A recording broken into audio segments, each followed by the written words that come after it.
All right. Alan and Kaitlyn and I are here to talk about destroying satellites. But before that, Alan's going to protect Android. Android in the Chrome browser, the threat analysis group TAG at Google has just updated some information about attacks that were executed against a number of political targets. And this was announced back at the end of 2021 by the citizens group at the University of Toronto. So this is not an entirely new information, but the company behind these attacks, Cytrox, which is located in North Macedonia of all places, is really a big up and coming player in this cyber weapons space. They're pretty much on par with the NSO group. And so the threat analysis group talks about these various attacks and tools from Cytrox and the 0 days and end days that Cytrox exploited in its tool set. And so they go into greater detail talking about the various CVEs and also recap the governments that use the Cytrox package. And it's an interesting group of countries. It includes some of the countries that you might expect to do this kind of thing, like Egypt and Indonesia and Serbia, but also Spain and Greece. So this is a pretty big deal in terms of Cytrox's capabilities. They managed to package together multiple 0 days, and they chained those together with some end days also. And their tools apparently are quite usable by these governments and exploit, I think it was not only Chrome, but and Android, but I think also WhatsApp was in there somewhere. But at any rate, yeah, it's a well worth the read. It's a nice deep dive into how this worked, how Cytrox did this, and also how Google and Citizen Lab figured it out. Yeah. I'm glad to hear about that. We had a bit about it before, but this is the modern arms race, and we are the modern warriors, I guess. Anyway. All right, and Kaitlyn has got more joy about Elon Musk. I do, as if Elon Musk couldn't get more entertaining. Yeah. Apparently, let me switch to the article. China is looking at ways to destroy the Starlink satellites that are in orbit. And I found this very interesting from a socio-political, I guess also economic perspective. Let me switch back. Where these companies, it was pushed for a long time that private businesses should get into space, right? And we're going to get them competing with the government and prices are going to go down and it'll just be a win-win for everyone. Well, what's going on is that suddenly we have these private enterprises in one country that are flying over other countries that might be a little hostile towards the companies that, the founders are from. And now there are military plans to take out these civilian-owned pieces of equipment. So China in particular was looking at Starlink, put up by Elon Musk and SpaceX, which is a constellation of low Earth orbiting satellites to bring high-speed internet to users in remote areas.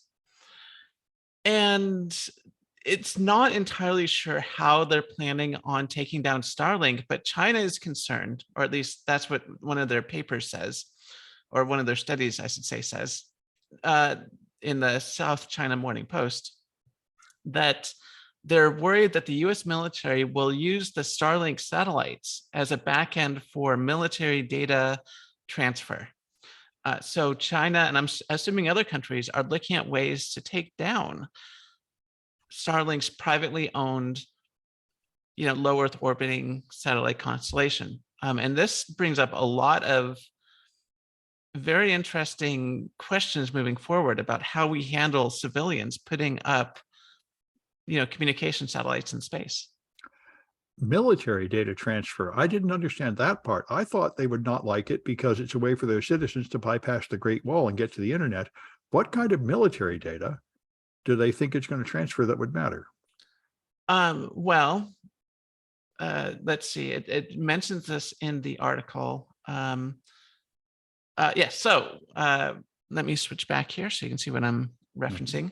One concern among scientists, and this is a quote, was that Starlink network could be used to vastly increase the data transmission speed of US military vehicles like fighter jets. And you might be right, Sam. The big thing might not, that might be a red herring, because what they might be most afraid of is Starlink providing internet to citizens to get information that they don't want the citizens to have. You Yeah. could be absolutely right. But yeah, I suppose it would help. They give you better internet signal to fighter jets. That makes sense, I guess. Yep. So yeah, we'll see how this plays out. But private companies, and I brought this up before on the podcast, are becoming embroiled in international politics, Right. which will be a very touchy and interesting set of circumstances moving forward. Let's just put it like that. As everybody deploys these satellites, they of course fly over all these nations that may not like it. Yep. Yeah. And it's also worth noting that Starlink has been crucial to Ukraine's defense in Russia's invasion. It seems, although this is more speculation than confirmed, that the holdouts, the Ukrainian military holdouts in the Avastal steel plant in Mariupol that was besieged by Russian forces for over a month, they were cut off, totally cut off. However, they had at least one Starlink dish there inside the plant. And so they were able to maintain communications despite the total blockade and being bombarded constantly by Russian artillery and rockets. So it's proven to be a very, very effective tool on the battlefield and apparently crucial to Ukraine's defense. And they've deployed hundreds, if not thousands, of Starlink satellites to the both to civilians and to military forces on the battlefield. Yeah, there's Starlink receivers. And now that you mentioned it, I think this is a really positive sign. You can't hide anything. Like I keep seeing reports from Navalny, even though he's in prison, shutting somebody up is becoming next to impossible, which I think is a very good thing to help end these oppressive regimes.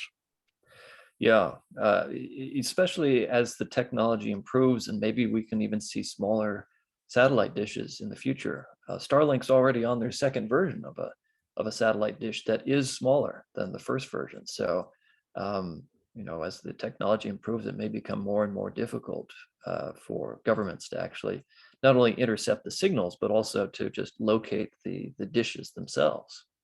Yeah, and to be fair, this is what Elon Musk said, and it's also what the early internet pioneers said. If everybody just had free speech, it would bring about a glorious utopia of peace and joy. And, to some extent, there's some truth in that. All right, well, I got some stuff that I saw in politics that I thought was interesting. Biden campaigned and ran on a platform of making Saudi Arabia a pariah nation and accusing the Prince of Saudi Arabia of this murder of Jamal Khashoggi, although he denies it, and he didn't provide any evidence to prove it. And so he made him into our enemy, but now he needs them, and he's trying to be nice to them, and they won't even pick up the phone. The United States is trying to put more sanctions on North Korea, but our allies are not going along with it in the UN, feeling like we've done enough there. And there's an interesting article here in the same vein, pushing back on Ann Applebaum, who is a big favorite. I hear her all the time in the liberal media. She's very much a hawk against Russia and says we have to utterly crush Russia. We have to end all their grand ambitions. And he's saying, this is not the thing to do. This article is by Andrew Latham in The Hill. And he says, this is how we got in trouble with World War I. I'm not sure he goes to World War I. That's what the articles I've read have said. World War II was caused by crushing people too much in World War I. And the current climate makes me think of what led to World War I. Everybody's just in the mood to fight. All the nations are just angry and wanting to invade each other for no enormously good reason. It's just sort of waiting for a spark to light the tinderbox. And I think I was talking last time, there's people that say we really need to end this thing in Ukraine because it really could spiral out of control and ignite a much larger war. And, I think crushing Russia utterly is a very unwise move. not likely to lead to better security, and not practical. And the same with crushing North Korea. And I see again America doing the same thing, uniting our enemies by making a lot of enemies. We push our enemies together like Russia and China. It would be far better to divide our enemies and to make realistic plans. Anyway, inside this country, we have a similar issue now. After the latest ridiculous mass shooting, we've got a battle over gun control. And of course, it would be nice to get rid of the guns. Obviously, people shooting up the schools is terrible, and not everybody should have these ridiculous assault rifles. But how do we get there? And so now the Democrats are pushing gun control, and the Republicans are saying that would do nothing. And so it brought up the issue, how effective is gun control? Especially from a security professional point of view. You have a control, then you measure how effective it is. And it's not that simple. Biden says the assault weapon ban lowered the number of shootings by 3, but the evidence is not really that clear. And I see a lot of angry Democrats that say the Republicans are just immoral and they need to change their mind. And there's an interesting article here in the BBC from 2018 about a Republican who did change his mind and push for gun control. And of course, immediately his popularity went from 80% down to 5%, and he's gone. So if you ask a Republican to support gun control, you might as well ask them to just retire from politics completely, just like the ones that resisted Donald Trump and are now being driven out of the party. It is a fact that you cannot just impose this in a hurry. And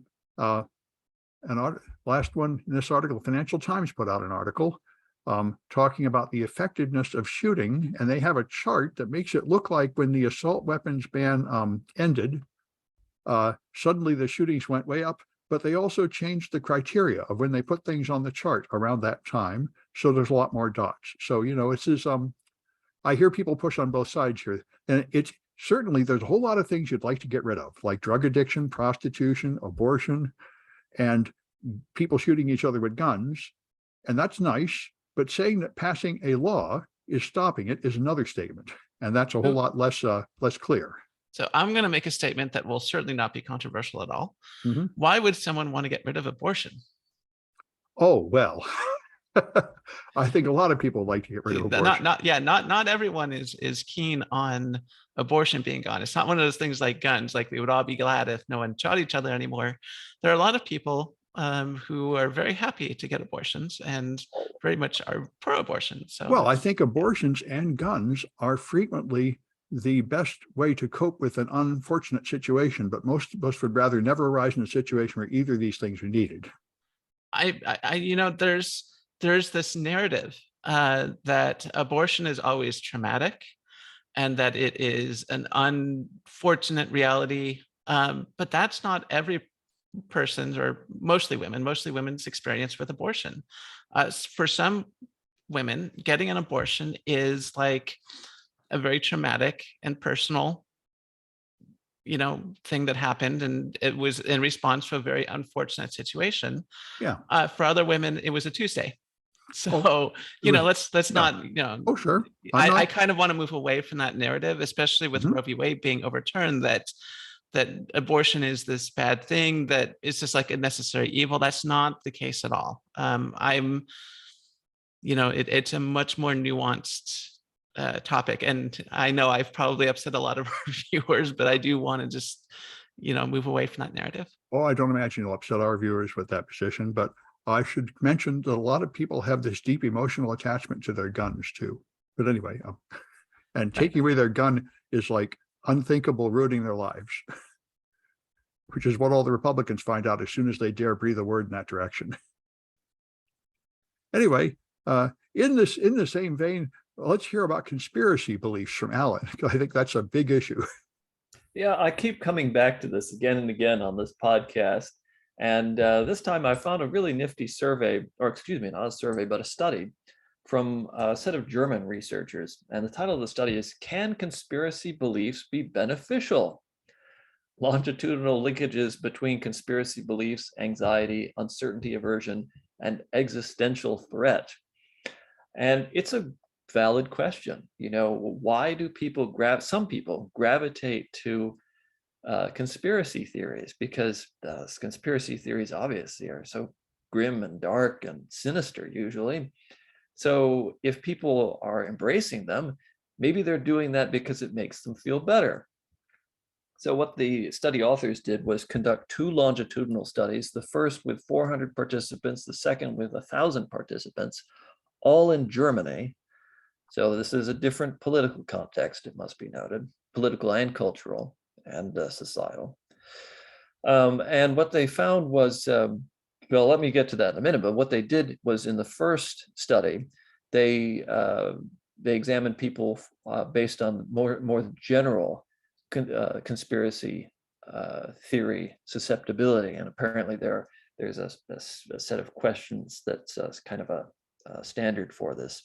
And then the second survey conducted during the coronavirus, early days of the coronavirus pandemic, they asked questions that were specific to the pandemic, to the coronavirus, and some conspiracy theories relating to coronavirus.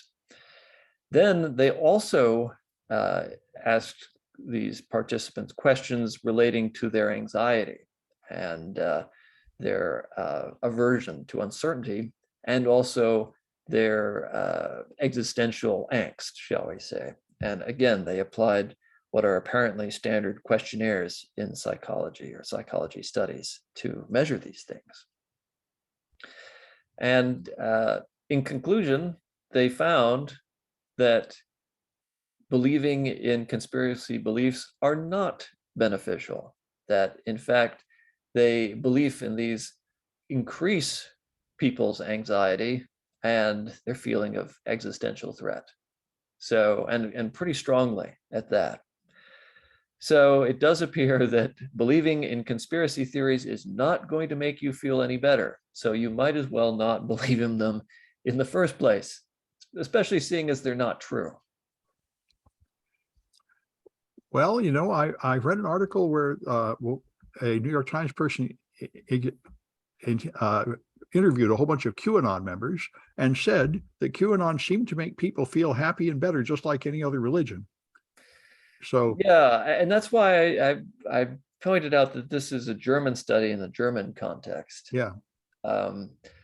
And I have to also say that the first study, the smaller one involving only 400 participants, used this apparently standard conspiracy mentality questionnaire, which is only 5 questions.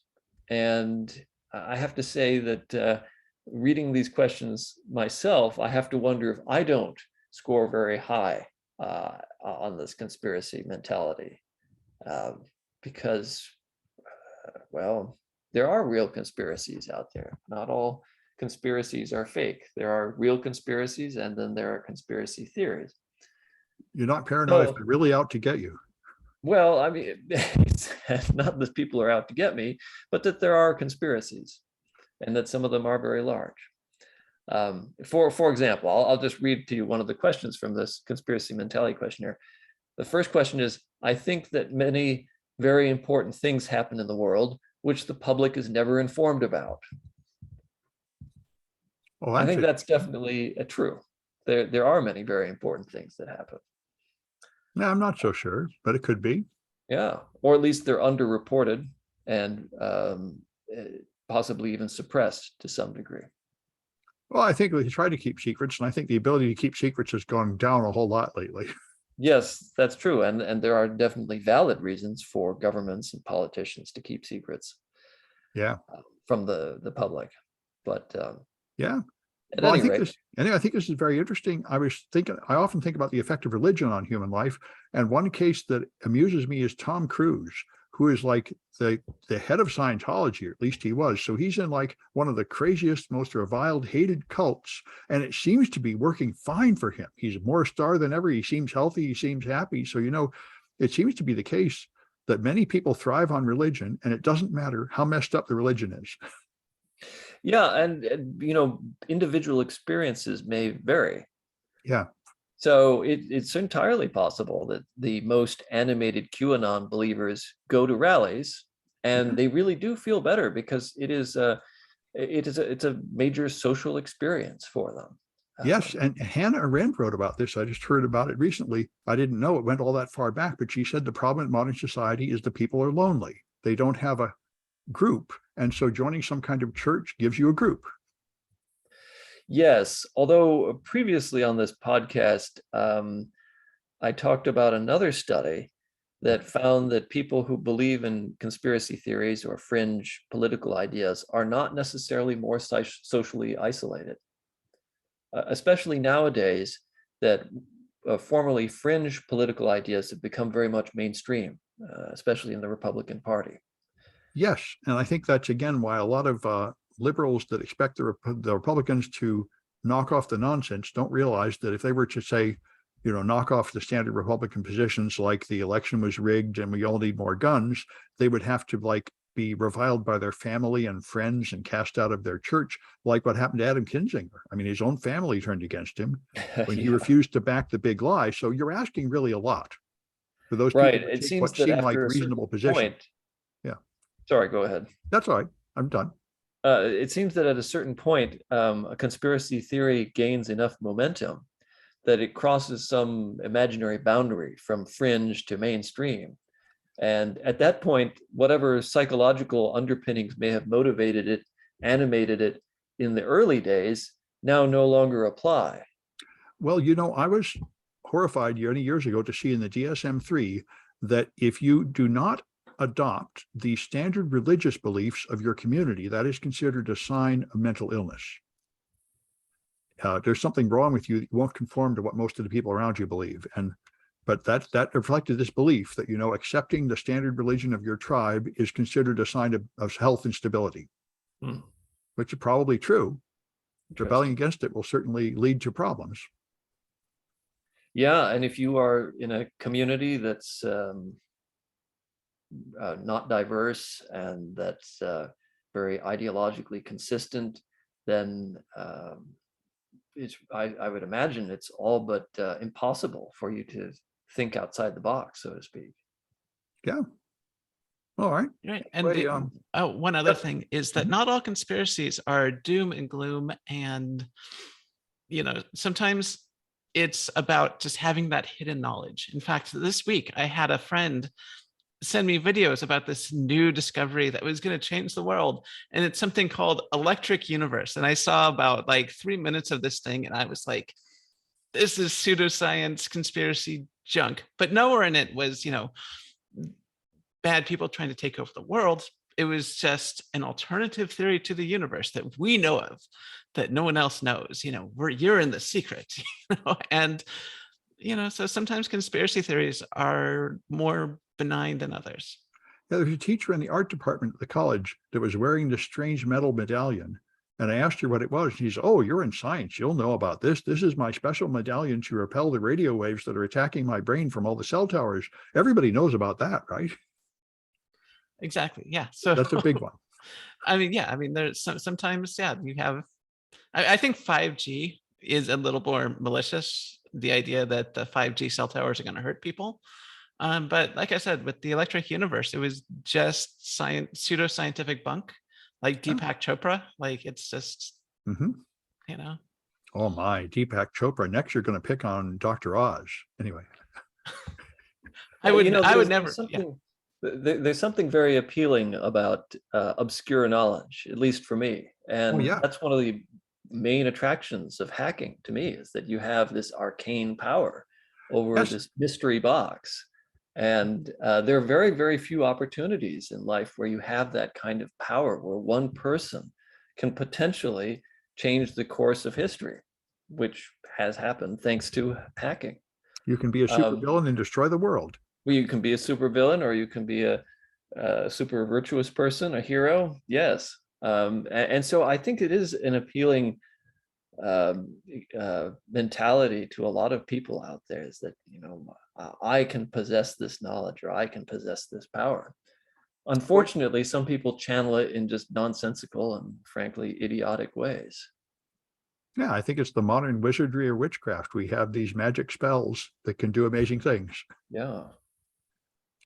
All right, and Kaitlyn has got the food supply. Oh, unfortunately, yes. I have the food supply. So the BBC has an article by Claire Marshall and Malcolm Pryor talking about how hackers may sort of destroy our food supply, which is wonderful to hear, of course.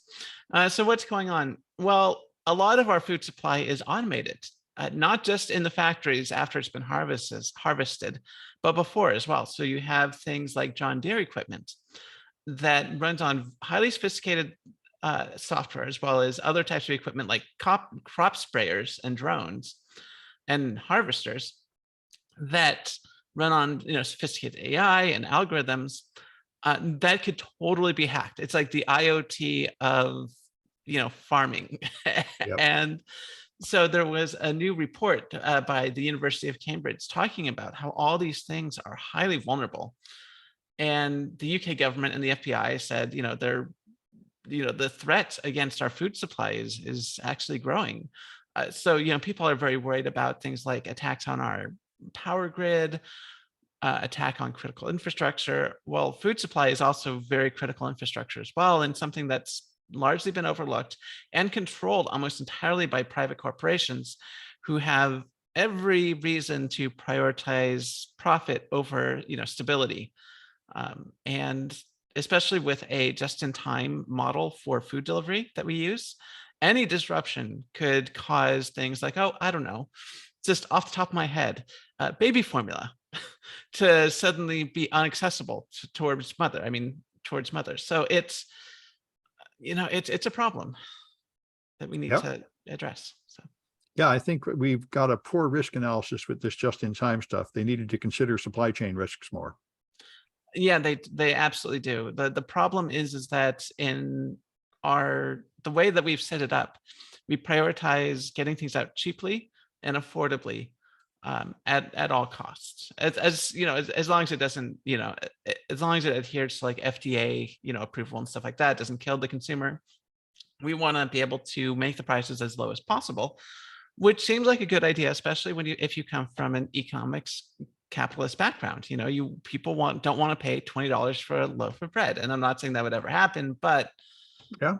People like cheap prices, and the way you get the cheap prices is that you just go you get rid of the middleman as much as possible, so you go straight from the factory to the store shelves, and then people can pick it up and use it. But if there's any sort of change in demand, or if there's any sort of change in the supply structure, then suddenly you have no baby formula, suddenly you're out of toilet paper, all things or suddenly you're out of radio equipment and computers, all the things that we've experienced recently due to these supply chains. It's just everything is so fragile. Mhm. And that makes it very vulnerable to attack. So up to this point, all of our supply chain issues have been largely natural caused. So the baby formula had to do with contamination because one company controlled all the baby formula. The toilet paper during the pandemic was due to a rise in demand at the beginning of the pandemic when everyone was going to be working from home. And the most important thing you have at home is toilet paper, obviously. And things like a lot of the chip shortages have had to do with things like factories catching on fire. Just by accident. So it's up to this point, it's been all sort of natural. I'm not going to say completely natural, but it's been accidental causes of the supply chain issues, with the exception of oil and some of the stuff we throw on Russia and stuff like that.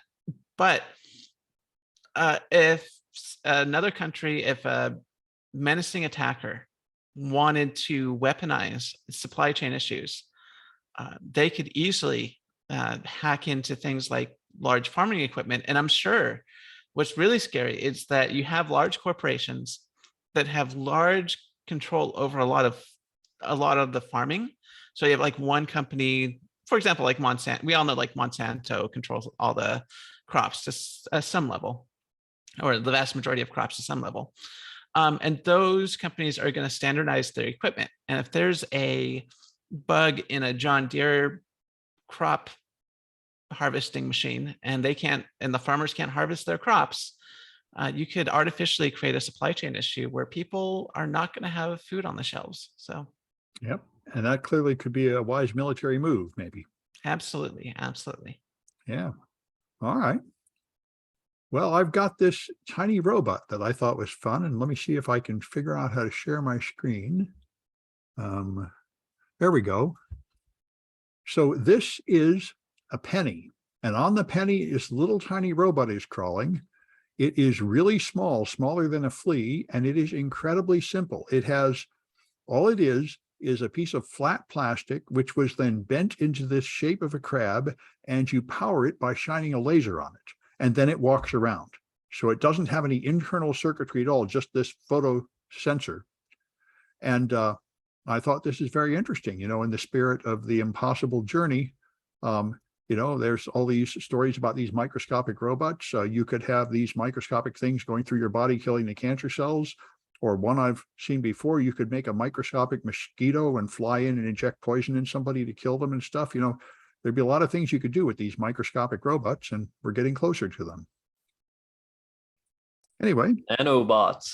Yeah, well, this is more like microbots, but yeah, we're getting there. Another science fiction staple is intelligent dust, where you just blow this dust in the air and control these little things and they can do things. Even better, programmable matter. Well, sure. Yeah, that's right. So and gray goo. Gray goo. Gray goo for the win. Gray goo, okay. Yes. All right. Just for our viewers that don't know, gray goo is a science fiction staple of a material that has gone out of control and sort of like takes over and overwhelms whatever it touches. If you've ever watched like Stargate, there's the replicators that are just these like little machines that go and eat everything and then multiply. That's sort of like what gray goo is. That's okay. Yeah. Good. Another science fiction staple. It's a end of the world scenario. Yeah. All right. And Alan has a Humble Bundle. Yeah, another notable Humble Bundle, this time from Pact. It's a bundle of 24 books on cybersecurity and cyber warfare. And not to sound too promotional here, but it does look like a nice bundle. There are a number of really good, interesting titles that have been published only in the past year or two, like antivirus bypass techniques and threat hunting with Elastic Stack and practical hardware pen testing. Some of these have appeared in previous Humble Bundles from Pact, but I actually went through and checked. A number of these are new and have not been offered previously. And most notably, it includes Adversarial Tradecraft and Cybersecurity by Dan Borges, who's appeared on this podcast. So that's a good book. I haven't read it properly, but it's a good book. Folks, so how much does it cost? How much? $18. $18 for 24 books. For 24 books, that's right. Or you can pay less and get fewer books if you prefer. Oh, sounds like a good deal. It is. And of course, if you are a CCSF student, you do have access to all these books for free through the CCSF Library O'Reilly catalog. So you can just read these in your browsers. But, and also the San Francisco Public Library also offers free access to this O'Reilly catalog to library card holders.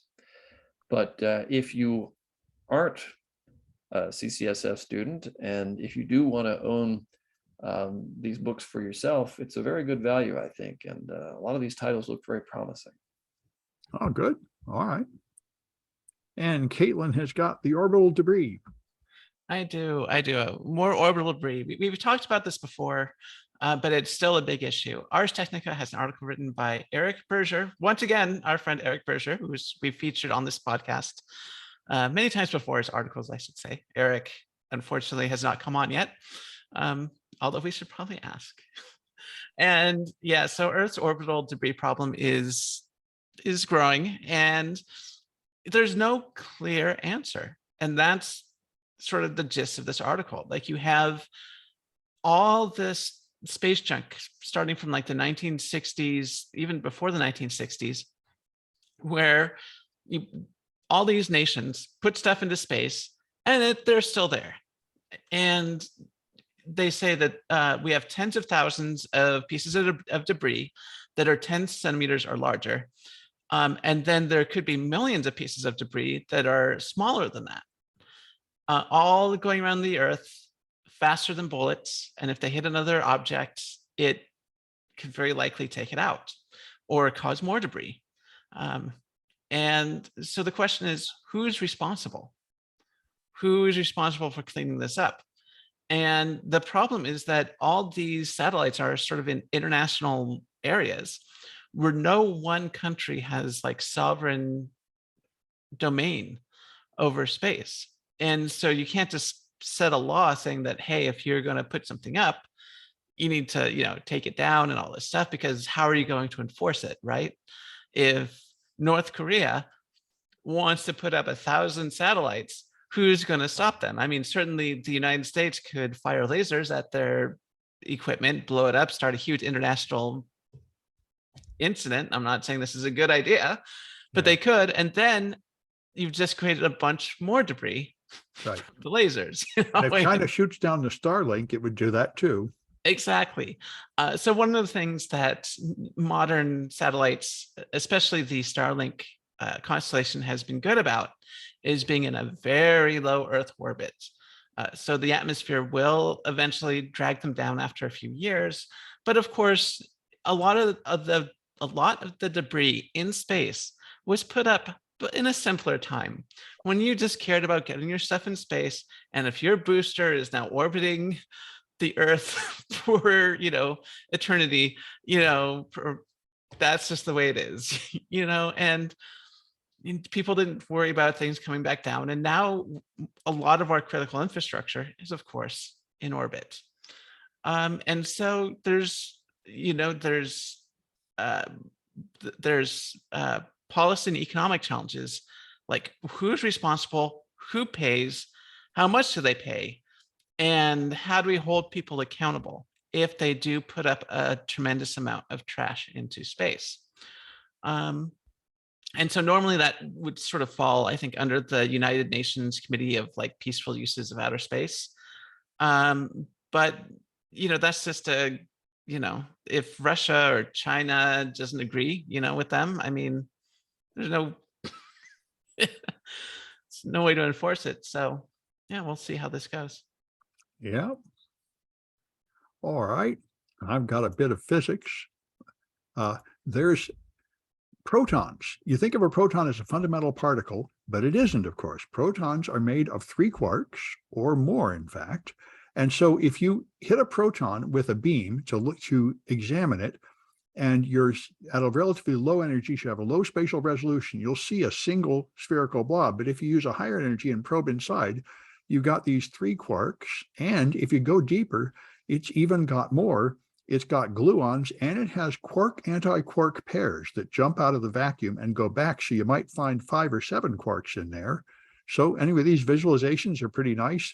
And of course, since at high energy, you're doing this at relativistic speed, it flattens like a pancake here. So this is the actual shape and internal structure that you're going to observe looking at a proton. And, I thought these visualizations are quite interesting and quite helpful.